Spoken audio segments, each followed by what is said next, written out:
Bonjour, bienvenue dans cette nouvelle émission du Verdon TV. Tout de suite, le sommaire.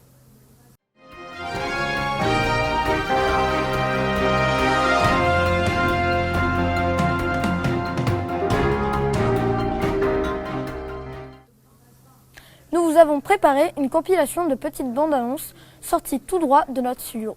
Une création de toute l'équipe.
Pourquoi quand on se cogne, on dit aïe alors qu'on a même pas mal? C'est la dingo question du jour, posée par Marcus et Isaac.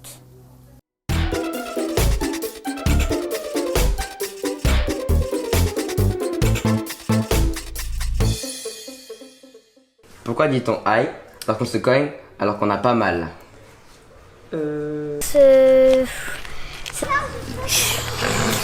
C'est comme quand on éternue, on dit atchoum sans faire exprès. Parce que c'est... Peut-être parce que c'est français de dire aïe. Je crois que c'est un réflexe. Parce que oignon c'est trop long. Un réflexe du cerveau. Les étrangers ne disent pas aïe. Ah, je vais dire la même chose, vas-y, c'est moi je réponds plus. Par mimétisme aussi. C'est des réflexes de l'humain, j'en sais rien. Par habitude, on dit aïe.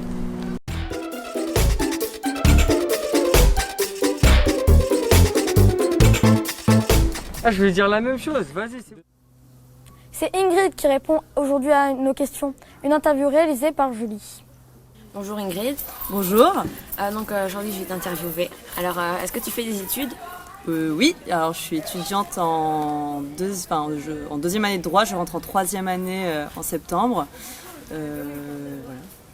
Voilà. Qu'est-ce que tu veux faire en particulier dans le droit? Qu'est-ce que je fais en particulier? J'aimerais bien passer le barreau pour devenir avocate et si je n'ai pas le barreau, devenir juriste en entreprise. Voilà. Okay. Tu fais un sport ou quelque chose en particulier? Alors oui, je vais un peu comme tout le monde à la salle et après je fais du rugby avec justement mon université depuis à peu près 2 ans. Voilà. Et c'est bizarre, il n'y a pas beaucoup de filles qui font du rugby. Pourquoi est-ce que toi, tu as voulu en faire, par exemple? Ah, alors en fait, déjà, quand j'étais au collège et lycée, c'est un peu Enfin, en EPS, typiquement, c'était le seul sport que je faisais souvent et que je connaissais assez bien. Et quand j'ai dû choisir mon sport à mon université, je me suis dit, ah bah tiens, le rugby, prends ça, tu t'y connais bien. Et puis c'est vrai que je suis un petit peu brute, donc c'est quelque chose qui me canalise, voilà. Donc, Tu vis où? j'habite à Paris, D'accord. à Paris même. Et tu as des origines?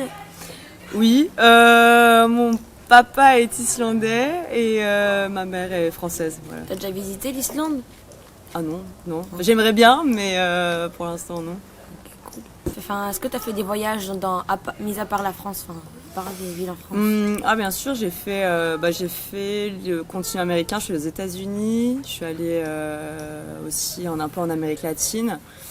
Après, je suis beaucoup allée au Maroc, j'ai été plusieurs fois même. Après, j'ai fait quelques pays en Europe. Voilà. J'ai vu que tu t'étais fait une écriture en arabe, là, qu'est-ce que ça veut dire?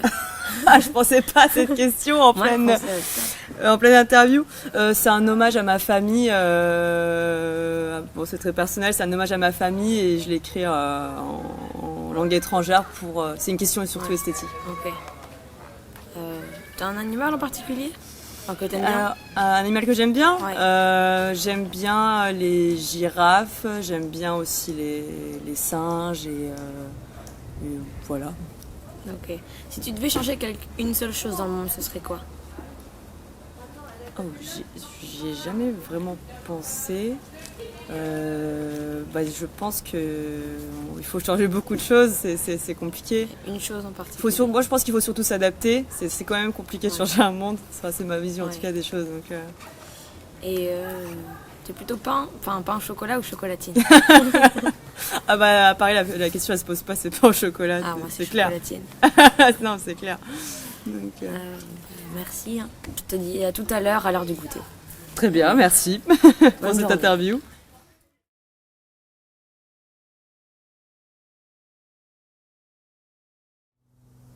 Voilà, c'est la fin de cette édition.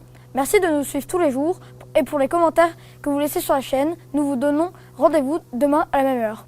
En attendant, n'oubliez pas de vous abonner, d'activer la cloche et de mettre un pouce bleu à la vidéo.